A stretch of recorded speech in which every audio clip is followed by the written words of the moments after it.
Pessoal, e para nós fecharmos a temática do Tribunal do Júri, né, nós vimos aí então a votação dos quesitos, vimos a instrução processual e tudo mais, até a votação dos quesitos. E agora então passaria-se a leitura da sentença, tá? O juiz então pede ao retorno da votação dos quesitos, né, que ele proferirá a sentença. E aí eu tenho um detalhe interessante que eu preciso falar com vocês aqui, que é o 497. Eu vou falar do 492 e do 497 para encerrar a nossa temática, tá? No 492 diz assim, ó, em seguida o vice-presidente, proferirá sentença que, no caso de condenação, fixará a pena base, considerará as circunstâncias agravantes ou atenuantes alegadas nos debates, imporá os aumentos e diminuições de pena, né, em atenção às causas admitidas pelo júri, observará as demais hipóteses do 387 do CPP, mandará o acusado recolher-se ou recomendá-lo à prisão em que se encontra, se presente os requisitos da preventiva, estabelecerá os efeitos genéricos da sentença da condenação e, no caso de absolução, mandará colocar o réu em liberdade, o acusado, se por outro motivo não estiver preso, revogará medidas restritivas provisoriamente decretadas, imporá, se for o caso, a medida de segurança e ponto. Mas o que eu mais pego na prova é o parágrafo 1º. Se houver desclassificação da infração para outra de competência do juiz singular, ao presidente do Tribunal do Júri caberá proferir a sentença em seguida. Prorrogação de competência. Aplicando-se, quando o delito resultante da nova tipificação for considerado pela lei como infração penal de menor potencial ofensivo, disposto no artigo 69 e seguintes da 9.099.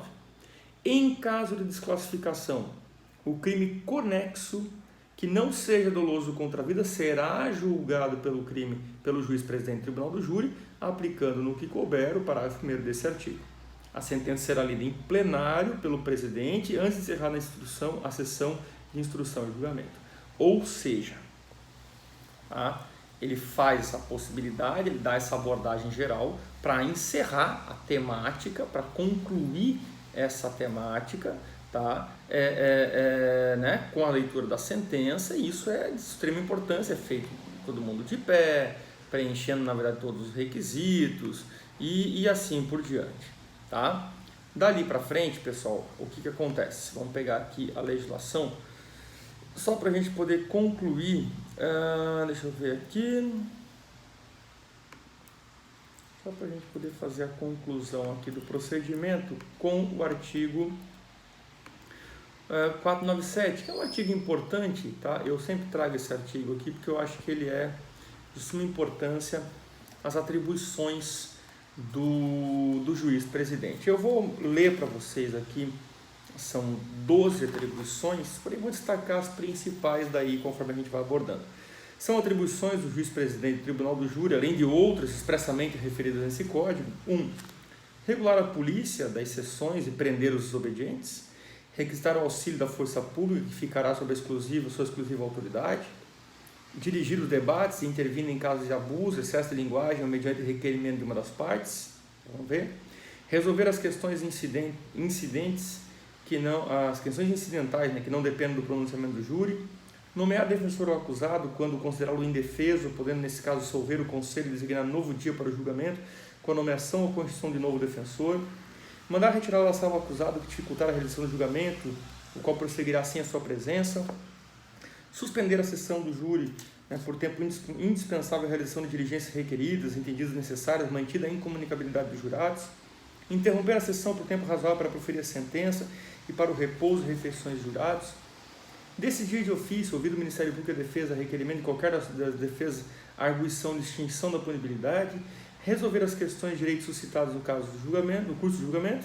determinar de ofício o requerimento das partes ou de qualquer jurado as diligências destinadas a sanar nulidades ou suprir falta de prejuízo ao esclarecimento da verdade e regulamentar durante os debates a intervenção de uma das partes quando a outra estiver com a palavra, podendo conceder até 3 minutos para cada parte requerido, sendo acrescido o tempo desta última. É aqui que eu vou pegar. É o 497, inciso 12, chamado de apartes. O que são os apartes, pessoal? enquanto a acusação está falando durante 1h30, eu deveria ficar quieto. Enquanto eu falo por 1h30, a acusação deveria ficar quieta. Enquanto ela fala por 1 hora, eu deveria ficar quieto. Enquanto eu falo por mais 1 hora, ela deveria ficar quieta. Mas isso não ocorre. E segundo o código, isso, né, a intervenção da minha parte na fala dela ou da dela na minha, se chamam apartes. Na prática não é feito assim. Como é que é feito pela lei? Pela lei é assim, o promotor está falando, eu levanto a mão. Excelência, uma questão de ordem, requeiro uma parte. O juiz para a sessão, promotor para de falar, concedo 3 minutos para o doutor Rigueiro ficar falando. Eu falo durante 3 minutos, e o promotor que tinha 1h30 vai a 1h33. E eu vou pedindo a parte, requero uma parte. Toda vez que o juiz me conceder uma parte e não tem limites, ele me dá 3 minutos e ele acrescenta 3 minutos no promotor. A mesma coisa ao contrário. Porém, na prática não se pede isso. Na prática o promotor está falando, a gente interfere. O advogado está falando, o promotor interfere. É uma coisa direcionada, prática, objetiva. A gente interfere e deu. Essa é a regra, certo? Então, assim, ó, esse controle de apartes, como diz o 397, o 497, inciso 12 aqui, é muito formal, né? Excelência, requer uma parte, aí o juiz diz indefiro. Eu já fiz júri, na verdade, de fazer tanto a parte, tanta interferência direta, que o juiz falou, doutor, se o senhor fizer mais uma interferência, eu vou lhe caçar a palavra. Tá bom, excelência, desculpe. Passado meia hora de fala do promotor, eu interferi de novo. É direito meu, é plenitude de defesa. Perfeito? Bom, saiu a sentença, a atuação do juiz é essa, a gente acabou de visualizar toda a atuação do magistrado. O único ponto que eu precisava definir com vocês agora aqui é o seguinte, tá? É um link para a matéria do semestre que vem. Anota aí nos teus cadernos aí, artigo 593, inciso 3, a linha A, B, C e D. É o único recurso chamado apelação do júri que cabe dessas decisões. Lembra que o júri tem soberania dos vereditos? Uma decisão do júri só pode ser anulada por outra decisão do júri.